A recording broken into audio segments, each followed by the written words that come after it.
फिर से ये वीडियो आप सभी के लिए काफी ज्यादा इंपॉर्टेंट है। जो बच्चे इस वीडियो को छोड़कर जाएंगे उन्हें बहुत ज्यादा नुकसान हो जाएगी, क्योंकि साइंस के वीवीआई आपको सब्जेक्टिव प्रश्न बताने वाले हैं, लघु उत्तरीय और दीर्घ उत्तरीय प्रश्न के बारे में, जबकि एग्जाम में सीधे पूछे जाने वाले उसका उत्तर भी बताएंगे, जो कि काफी लाजवाब है। तो आप अंतिम तक जरूर देखिएगा। मां सरस्वती का नाम लीजिए और वीडियो को लाइक और चैनल को सब्सक्राइब कर लीजिए, जिससे कि आपको आगे से वीडियो मिले। और आइए देखते हैं कि प्रश्न क्या कह रहा है और आपको पीडीएफ वगैरह कैसे मिलेगी, ऑब्जेक्टिव सब्जेक्टिव मॉडल पेपर कैसे डाउनलोड करेंगे, सब कुछ बताएंगे। तो देखिए क्वेश्चन क्या कह रहा है। पहले तो सबसे पहला नंबर प्रश्न ये रहा आपके स्क्रीन पे। प्रश्न कह रहा है कि अवक्षेपण अभिक्रिया से आप क्या समझते हैं, एक उदाहरण देकर के समझाइए। तो काफी बढ़िया प्रश्न है। आइए हम लोग जानते हैं कि अवक्षेपण अभिक्रिया क्या है और इसका एक उदाहरण क्या होगा। तो ध्यान दीजिएगा, ये आपके एग्जाम में आएगा तो आपको क्या लिखना होगा, कितना लिखना होगा, जिससे कि आपका एक भी नंबर नहीं कटेगा। तो आपको लिखना होगा कि वैसी अभिक्रिया जिसमें दो यौगिकों के जलीय विलयनों को परस्पर मिश्रित करने पर विलयन से एक ठोस पदार्थ अवक्षेपित होता है, जिसे हम लोग अवक्षेपण अभिक्रिया कहते हैं, यानी कि वो अवक्षेपण अभिक्रिया कहलाती है। अवक्षेपित पदार्थ को ही अवक्षेप कहा जाता है। उदाहरण के लिए अगर हम बात करते हैं तो उदाहरण आपका हो जाएगा कि जल में जब बेरियम क्लोराइड एवं सोडियम सल्फेट के विलयनों को आपस में जब मिलाया जाता है तो मिलाने पर बेरियम सल्फेट का एक श्वेत अवक्षेप प्राप्त होता है। जैसे कि इसे आपको यहाँ पे समीकरण के माध्यम से समझाया गया और इस समीकरण को आपको लिखना ही होगा। जैसे समीकरण क्या है, ध्यान से देख सकते हैं कि BaCl2 यानी कि बेरियम क्लोराइड को जब Na2SO4 यानी कि सोडियम सल्फेट से इसमें मिलाया गया है, तो मिलाने के बाद से यह बन क्या रहा है, NaCl और BaSO4, यानी कि यहाँ पे यह एक श्वेत अवक्षेप के रूप में यह हमें प्राप्त हो रहा है। तो आपके एग्जाम में आएगा तो फटाफट से ये आपको लिख देना है। ये काफी जबरदस्त प्रश्न है, याद करके रखेगा, नहीं तो आपको दिक्कत हो जाएगी। और इसका स्क्रीनशॉट ले सकते हैं, नहीं तो आपको आगे हम बताएंगे वीडियो के अंतिम में कि इसका PDF वगैरह आपको कहां से मिलेगा। आइए बात करते हैं अगले प्रश्न की। तो अगला नंबर प्रश्न ये रहा आपके स्क्रीन पे, जो कि काफी कमाल का प्रश्न है, धमाल मचाने वाला प्रश्न है। अगर आप इसे छोड़ करके जाएंगे तो काफी ज्यादा आपका नुकसान हो सकती है। प्रश्न कह रहा है कि जल की अनुपस्थिति में अम्ल का व्यवहार अम्लीय क्यों नहीं होता है। तो आइए हम लोग समझते हैं कि जल की अनुपस्थिति में, यानी कि जहां पे जल उपस्थित नहीं होगा वहां पे अम्ल का व्यवहार अम्लीय क्यों नहीं होता है। तो आपको क्या लिखना होगा, आपके एग्जाम में आएगा तो क्या लिखना होगा आपको, ध्यान दीजिए कि जल की उपस्थिति में अम्ल के आयन उत्पन्न होते हैं। जल की अनुपस्थिति में अणुओं से हाइड्रोजन आयन पृथक नहीं हो पाते हैं, अतः जल की अनुपस्थिति में जल का व्यवहार अम्लीय नहीं होता है। कहने का मतलब क्या है, ध्यान दीजिए कि जल की अगर उपस्थिति रहेगी तो अम्ल का आयन उत्पन्न होगा, लेकिन जब जल की अनुपस्थिति हो जाएगी तो अणुओं से हाइड्रोजन आयन वहां से पृथक तब नहीं होगा, तो नहीं होगा। इसलिए हम कह सकते हैं कि जल की अनुपस्थिति में अम्ल का व्यवहार अम्लीय नहीं होता है। चलिए आगे बात करते हैं अगले प्रश्न की। काफी बढ़िया प्रश्न है, आपको इसको याद करके रखना है। अगला नंबर प्रश्न हम सभी क्या कह रहा है कि इन अभिक्रियाओं के लिए समीकरण लिखिए। और अभिक्रिया आपके सामने दिया गया है कि भाप के साथ लोहा, और दूसरा में दिया गया है दो प्रश्न कि जल के साथ कैल्शियम और जल के साथ पोटेशियम। तो आइए इसे सॉल्व करते हैं और देखते हैं कि आपको क्या लिखना होगा। और ध्यान दीजिएगा एक बात कि जब भी आप किसी भी समीकरण को लिखें तो उसे संतुलित जरूर कर दीजिएगा। जैसे कि पहला कह रहा है कि भाप के साथ लोहा, तो आइए इसे हम लोग इसका समीकरण लिखते हैं। तो भाप के साथ लोहा कह रहा है, यानी कि Fe के साथ या H2O कह रहा है, और H2O जो होगा यहाँ पे वह गैस में होगी। जब इसे हम लोग अभिक्रिया कराएंगे तो हम लोग को प्राप्त होगा Fe3O4 प्लस H2, यहाँ पे हाइड्रोजन गैस यहां से प्राप्त होगा हम सभी को। अब इसे हम लोग को संतुलित करना है, तो संतुलित करने के लिए हम आपको ट्रिक बताए थे, वह वीडियो जरूर देख लीजिएगा, नीचे डिस्क्रिप्शन में आपको मिलेगा। उसमें हम आपको बताए थे कि जो सबसे ज्यादा आपका परमाणु होगा उसको सबसे पहले संतुलित करिएगा, जिस तत्व का। तो यहाँ पे ऑक्सीजन का 4 परमाणु दिया गया है, तो सबसे पहले ऑक्सीजन को संतुलित कीजिए। ऑक्सीजन यहाँ पे ये आपका LHS होता है, वह वीडियो आप देखिएगा तो आपको कंप्लीट जानकारी हो जाएगी। यहाँ पे 4 है तो आपको इसको भी 4 करना होगा, तो यहाँ पे आप 4 लगा दीजिए, यानी कि 4 ऑक्सीजन यहाँ पे भी हो गया, 4 ऑक्सीजन आपको यहाँ पे भी हो गया। जब ऑक्सीजन 4 हो गया तो यहाँ पे हाइड्रोजन 4 दूनी 8 हो गया, तो यहाँ भी आपको 8 करना है, तो यहाँ पे 4 लगा देंगे, यानी कि 4 दूनी 8 ये भी हो गया। उसके बाद से देख रहे हैं कि यहाँ पे Fe3 है, तो यहाँ पे भी हम लोग 3 लगा देंगे, यानी कि आपका ये समीकरण आपका निकल के चला आया, पहला समीकरण आपका हो गया, और आपको पूरा का पूरा यहाँ पे नंबर दे दिया जाएगा। समझ में आ गया। चलिए इसी का दूसरा नंबर क्वेश्चन में पहला कह रहा है कि जल के साथ कैल्शियम। तो आइए देखते हैं कि इसका समीकरण क्या होगा। कह रहा है कि कैल्शियम यानी कि Ca में आपको अभिक्रिया कराना है किससे, H2O से, या और यह जो H2 होगा ये लिक्विड में होगा, यानी कि यह द्रव अवस्था में, यानी कि जल से अभिक्रिया आपकी कराई जा रही है। तो जब भी आप Ca में यानी कि कैल्शियम में H2O से अभिक्रिया कराएंगे तो आपका प्राप्त होगा CaOH का होल 12 प्लस H2 यहाँ पे भी आपको प्राप्त होगा। अब इसे संतुलित करना आपको, तो संतुलित वाला वीडियो देख लीजिएगा नीचे डिस्क्रिप्शन में, पहले ये चीज आप देख लीजिए। देखिए यहाँ पे भी आपको समझ में आ जाएगा। सबसे पहले आपका LHS और RHS होता है, तो आपका LHS हो गया, ये आपका RHS हो गया, दोनों में चेक किया जाता है। तो यहाँ पे देख सकते हैं कि सबसे ज्यादा कौन सा किस तत्व का परमाणु है, तो हाइड्रोजन का, क्योंकि हाइड्रोजन का यहाँ 2 है और यहाँ पे भी 2 है, 4 है, लेकिन यहाँ पे हाइड्रोजन के केवल 2 ही है। तो यहाँ पे हम इसे 4 करने के लिए यहाँ पे 2 से गुणा कर देंगे, तो ये हम लोग का हो गया क्या चीज, हाइड्रोजन 4 हो गया, यहाँ पे भी हाइड्रोजन 4 हो गया, ये तो बराबर हो गया। लेकिन अब ऑक्सीजन यहाँ पे 2 हो गया और यहाँ पे भी 2 हो गया, बस हम लोग का यहाँ पे संतुलित, यहाँ पे हाइड्रोजन और ऑक्सीजन दोनों प्राप्त हो गया, और यहाँ पे जो कैल्शियम 1 है और यहाँ पे भी कैल्शियम 1 ही है, यानी कि हम लोग का ये भी समीकरण संतुलित हो गया। वही समीकरण यहाँ पे देख सकते हैं लिखा गया है, तो आप इसे लिख दीजिएगा, आपका पूरा का पूरा यहाँ पे नंबर आपको मिल जाएगा। चलिए एक और है, उसे आप लोग क्या लिखेगा, उसका समीकरण क्या होगा, उससे आप ध्यान से देखिए, जिससे कि आपके एग्जाम में आता है तो फटाफट से आप उसे बना देंगे, ठीक है। चलिए तो अगला इसी में क्या कह रहा है कि जल के साथ पोटेशियम, तो पोटेशियम यानी कि के, ठीक है, के के साथ अब क्रिया किससे करवा रहा है, जल से करवाने के H2O से, और यहाँ पे भी जो H2O होगा वो क्या होगा, जल के साथ यहाँ पे भी लिक्विड में ही होगा, ठीक है।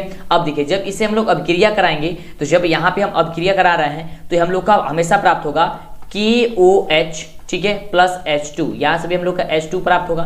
अब यहाँ पे इसे हम लोग संतुलित करना है, तो जब यहाँ पे हम इसे संतुलित करेंगे तो देख रहे हैं यहाँ पे हाइड्रोजन 2 है, और लेकिन यहाँ पे हाइड्रोजन 2 है और यहाँ पे एक और है 3 है, तो 3 है, तो इसे हम लोग तो संतुलित करना, तो संतुलित करने के लिए हमको क्या करेंगे, यहाँ पे 2 लगा देंगे, तो 2 हो गया, यहाँ पे 2 हो गया, यानी कि 4 हो गया। तो 4 करने के लिए इधर भी हम लोग 4 करेंगे। अब देखिए यहाँ पे 2 दूनी 4, यानी कि 4 हाइड्रोजन आपका LHS में हो गया और 4 हाइड्रोजन आपका RHS में हो गया। लेकिन यहाँ पे ऑक्सीजन आपका 2 है, तो यहाँ पे भी अब हम लोग का 2 हो गया। अब लेकिन यहाँ पे पोटेशियम 2 है, तो यहाँ पे पोटेशियम 2 नहीं है, तो 2 यहाँ पे लगा देंगे। आपका भी ये भी समीकरण जो आपका तैयार हो गया, ये आपका बन गया आपका दूसरा नंबर का समीकरण, ये आपका प्राप्त हुआ, यानी कि ये लिख देंगे, आपको पूरा का पूरा नंबर मिल जाएगा, ठीक है। तो इस तरीके से आपको समीकरण को सॉल्व करना है, और ये क्वेश्चन आएगा तो आपको फटाफट तरीके से इस तरीके से बना दे रहा है। काफी बच्चे को समीकरण समझ में नहीं आता है कैसे लिखा जाता है, हमने यहाँ पे आपको बताया, और 1-2 बार वीडियो देख लीजिएगा, और संतुलित वाला वीडियो देखिएगा तो कंप्लीट आपको पता चल जाएगी। चलिए बात करते हैं अगले प्रश्न की। अगला प्रश्न हमसे क्या कह रहा है, चलिए तो चैनल को सब्सक्राइब कर रखिएगा और बार बार वीडियो देखिएगा, जो भी वीडियो हम डाल रहे हैं तभी तो आपको समझ में आएगा।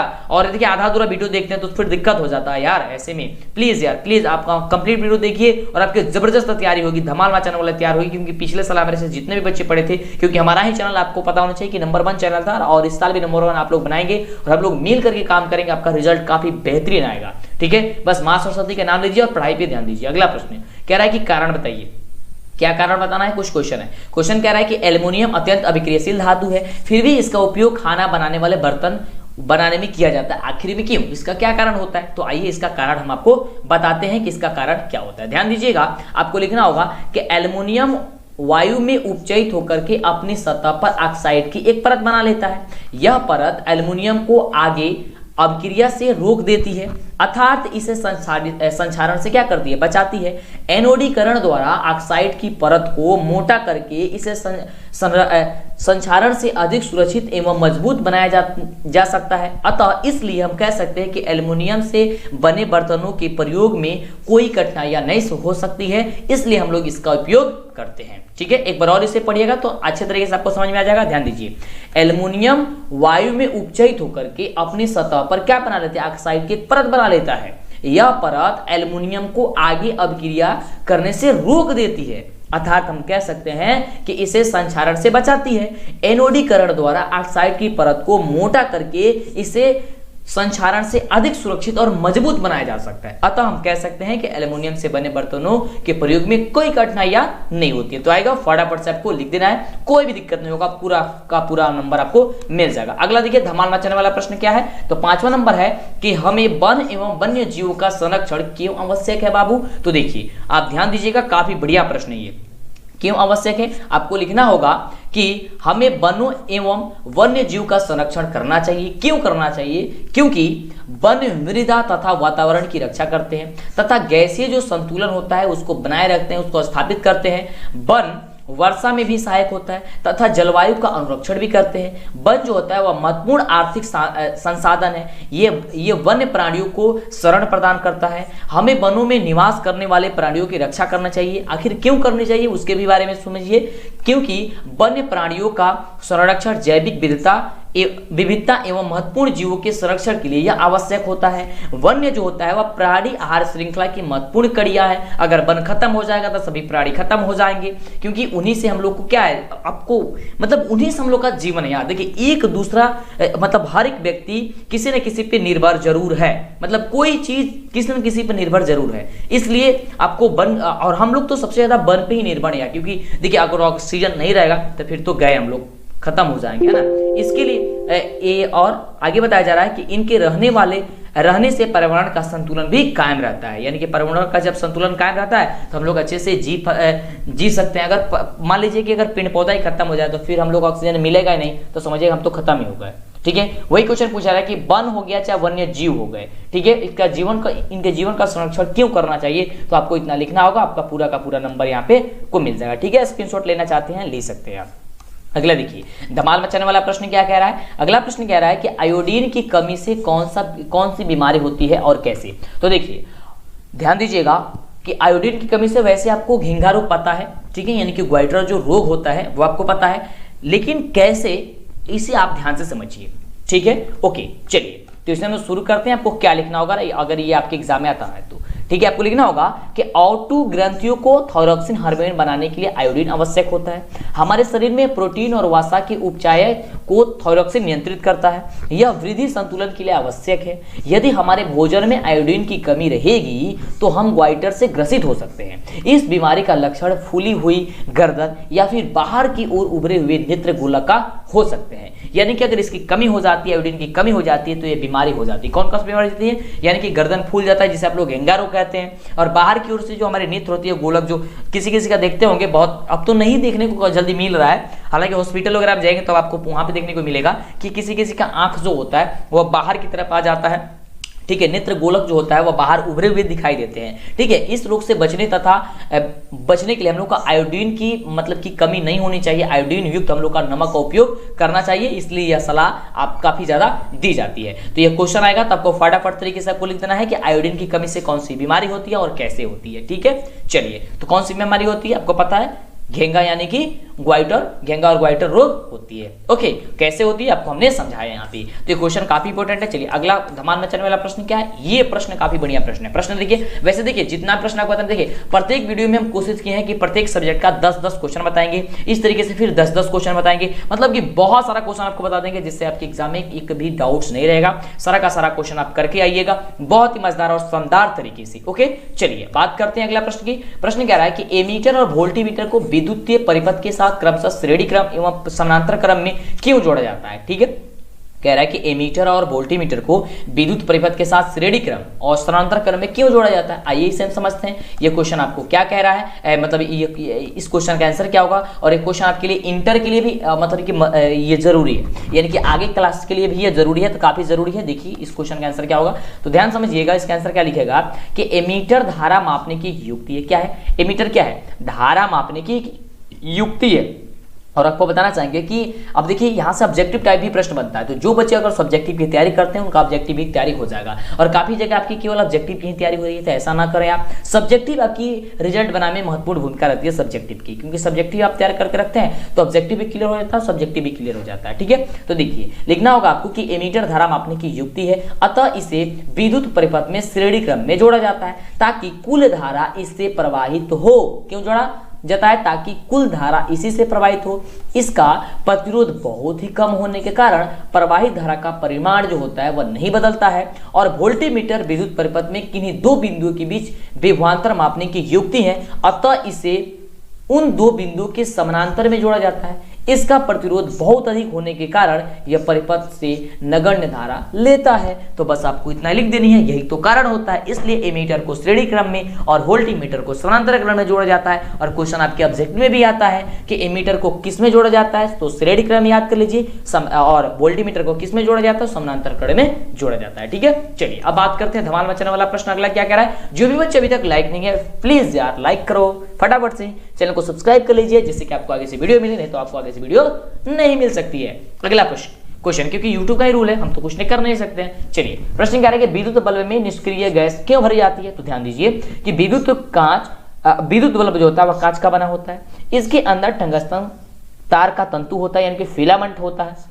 बल्बों के अंदर की हवा निकालकर उसमें निष्क्रिय गैस भर दी जाती है। क्यों भरी जाती है? क्योंकि यदि हवा की उपस्थिति में फिलामेंट से धारा प्रवाहित कराई जाए मतलब की जाएगी तो गर्म होने पर यह आक्सीकृत होकर के भंगुर हो जाएगा, यानी कि टूट जाएगा। टूट के भंगुर का मतलब क्या होता है? वह चकनाचूर हो जाएगा, खत्म हो जाएगा। निष्क्रिय गैस होने से टंगस्टन के फिलामेंट वाष्पित नहीं होते हैं एवं बल्ब से निरंतर प्रकाश प्राप्त होती रहती है, इसलिए विद्युत बल्ब में निष्क्रिय गैस भरी जाती है। ये क्वेश्चन आपको लिखना होगा। काफी जबरदस्त, काफी धमाल मचाने वाला प्रश्न है। बिल्कुल, चलिए तो फटाफट से इसका स्क्रीनशॉट ले सकते हैं, नहीं तो अंतिम में आपको बताएंगे कि यह पीडीएफ वगैरह आपको कहां पे मिलेगा। चलिए अगला प्रश्न आपके स्क्रीन पे ये रहा, धमाल मचाने वाला प्रश्न, काफी जबरदस्त प्रश्न, याद करके रखिएगा। प्रश्न कह रहा है कि विद्युत ट्विस्टरों तथा विद्युत स्त्रियों के तापन अवयव विद्युत शुद्ध धातु के न बना करके किसी मिश्र धातु के क्यों बनाए जाते हैं? जो विद्युत के टेस्टर होते हैं, जो विद्युत की स्त्रियां होती है, यानी कि जो प्रेस वगैरह आप करते हैं, आयरन वगैरह होते हैं, इसका जो अवयव होते हैं वह शुद्ध धातु को न बना करके मिश्र धातु को बनाया जाता है। आखिर क्या, क्यों बनाया जाता है, क्या कारण होता है इसका? ध्यान दीजिए, क्वेश्चन काफी इंपोर्टेंट है, याद करना आपको, लिखना होगा आपको कि विद्युत तापन युक्तियों में मिश्र धातु के चालक इसलिए बनाए जाते हैं क्योंकि मिश्र धातु की प्रतिरोधकता एवं गलनांक के मान शुद्ध धातु की अपेक्षा बहुत ही अधिक होती है। क्यों बनाया जाता है? क्योंकि मिश्र धातु की प्रतिरोधकता एवं गलनांक के मान शुद्ध धातु की अपेक्षा क्या होता है? बहुत ही ज्यादा होता है। इससे इनमें विद्युत धारा प्रवाहित होने पर भी अधिक ऊष्मा उत्पन्न होती है और यह पिघलता नहीं है। इसलिए विद्युत ट्विस्टरों या फिर विद्युत स्त्रियों का तापन अवयव शुद्ध धातु को न बना करके किसी मिश्र धातु के बनाए जाते हैं। ठीक है, ये आएगा तो आपको लिख दीजिएगा। चलिए अब हम लोग बढ़ते हैं अगले लास्ट क्वेश्चन की ओर। चलिए तो जो भी बच्चे अभी तक लाइक नहीं किए लाइक करेंगे, क्योंकि ये स्नेल का नियम आ गया। क्वेश्चन काफी जबरदस्त, धमाल मचाने वाला प्रश्न आपके स्क्रीन पे। इसी तरह के वीडियो पाने के लिए चैनल को सब्सक्राइब तो करना ही करना होगा, फटाफट से कर लीजिए, लाइक कर दीजिए, शेयर कर दीजिए, सभी बच्चों को शेयर कीजिए। तो चलिए प्रश्न कह रहे हैं कि स्नेल का नियम क्या है, और काफी बढ़िया प्रश्न है, काफी बार यह क्वेश्चन पूछा जा चुका है। प्रश्न इसका उत्तर होगा कि स्नेल का नियम जो है वो अपवर्तन का दूसरा नियम है, जो इस प्रकार से है कि आपतन कोण की जया यानी कि साइन आई, क्या चीज? आपतन कोण की जया साइन आई और अपवर्तन कोण की जया साइन आर। ठीक है, साइन आर का अनुपात निश्चित होता है, जिसे हम लोग अपवर्तनांक कहते हैं और इसे हम लोग म्यू से प्रदर्शित करते हैं, जो कि हमने यहाँ पे आपको लिख दिया है। तो आपको क्या लिखना होगा, ध्यान दीजिए एक बार और इसे आपको बताते हैं कि स्नेल का नियम अपवर्तन का दूसरा नियम है, जो इस प्रकार है कि आपतन कोण की जया साइन आई और अपवर्तन कोण की जया साइन आर का अनुपात निश्चित होता है, जिसे हम लोग अपवर्तनांक कहते हैं। जैसे कि यहाँ पे आपको लिखा गया कि साइन आई बटे साइन आर बराबर म्यू। ठीक है, तो ये क्वेश्चन काफी जबरदस्त है। चलिए अब बताते हैं आपको कि मॉडल पेपर वगैरह ऑब्जेक्टिव सब्जेक्टिव आप कैसे प्राप्त कर सकते हैं। तो ध्यान से देखिए, पेपर डाउनलोड करने के लिए, ऑनलाइन टेस्ट देने के लिए, ऑब्जेक्टिव सब्जेक्टिव प्राप्त करने के लिए आपको गूगल में सर्च करना होगा DLS एजुकेशन। जो चैनल का नाम है वह आपको सर्च करना है। ध्यान से देखिए, जैसे ही आप सर्च कीजिएगा तो ये इस प्रकार से ओपन होगा। वैसे तो इसका लिंक हम डिस्क्रिप्शन में दे देंगे, इस पर आप क्लिक कीजिएगा तो ये इस प्रकार से ओपन होगा। ओपन होने के बाद से यहाँ पे आपको सब कुछ मिल जाएगा, ऑब्जेक्टिव सब्जेक्टिव आप आसानी से यहाँ पे देख सकते हैं, ऑनलाइन टेस्ट दे सकते हैं, मॉडल पेपर वगैरह आप सब कुछ जो है यहाँ से आसानी से डाउनलोड कर सकते हैं। लेकिन आपको एक आसान तरीका बता दें, यहाँ पे आपको 3 डॉट दिखाई दे रहा होगा। इस 3 डॉट पे आपको क्या करना होगा, क्लिक करना होगा। इसका कलर हम चेंज करके आपको दिखा देते हैं। यहाँ पे आपको दिखाई दे रहा होगा, इस पर जैसे ही क्लिक कीजिएगा तो देखिए आपके सामने इस प्रकार से आ गया कि मॉडल पेपर डाउनलोड करने के लिए आप इस पर क्लिक कर सकते हैं, ऑब्जेक्टिव के लिए आप इस पर क्लिक कर सकते हैं, ऑनलाइन टेस्ट के लिए आप इस पर क्लिक कर सकते हैं। जैसे ही आप मॉडल पेपर पे क्लिक कीजिएगा तो ये इस प्रकार से ओपन होगा और यहाँ पे देखिए सब्जेक्ट आपसे पूछेगा कि आप कौन से सब्जेक्ट का मॉडल पेपर डाउनलोड करना चाहते हैं। जैसे कि अगर आप साइंस का डाउनलोड करना चाहते हैं तो इस पर साइंस पे क्लिक कीजिएगा तो आपके सामने यह डाउनलोड होकर के आ जाएगा, ओपन होकर के आ जाएगा। देख सकते हैं यहाँ पे नीचे ये, अगर देखिए ये आ गया चुका है, ये आपका मॉडल पेपर है और इसका उत्तर जो आपको नीचे दिया गया है। इसी प्रकार से ऑनलाइन टेस्ट देना चाहते हैं तो आपको बैक जाना है और बैक जाने के बाद से फिर से आपको यहाँ पे 3 डॉट दिखाई दे रहा होगा और इस 3 डॉट पे क्या करना होगा, आपको क्लिक करना होगा फिर से, तो फिर यह उसी प्रकार से ओपन होगा जिस प्रकार से ओपन हुआ था। और यहाँ पे ऑनलाइन टेस्ट पे आपको क्लिक कर देना है। जैसे आप ऑनलाइन टेस्ट पे क्लिक कीजिएगा तो ये इस प्रकार से ओपन हो जाएगा, तो आप आसानी से यहाँ पे पहुँच जाइएगा। यहाँ पे आपको केवल स्टार्ट पे क्लिक करना है, आपके सामने यह चैप्टर वाइज टेस्ट जो है आपको शुरू हो जाएगा और आपको के सामने क्वेश्चन आएगा और क्वेश्चन का आपको जवाब देना होगा। और यहाँ पे आपको देखिए सब्जेक्ट भी आपका आ जाएगा कि किस सब्जेक्ट का आप देना चाहते हैं। इस पर क्लिक कीजिएगा तो आपका चैप्टर ओपन होगा। जैसे साइंस पे हमने क्लिक किया, साइंस पे क्लिक करने के बाद देखिए सभी का सभी चैप्टर आ गया। इस प्रकार से आप टेस्ट अपना दे सकते हैं और अपने बेहतर तैयारी आप यहाँ से जो है कर सकते हैं। यहाँ पे ये नहीं है कि केवल साइंस का ही है, जितने भी सब्जेक्ट है, जितने भी चैप्टर है, सबका होगा। तो फटाफट से जल्दी से सर्च कीजिए और इस वेबसाइट से ढूंढ करके पूरी तैयारी कीजिए।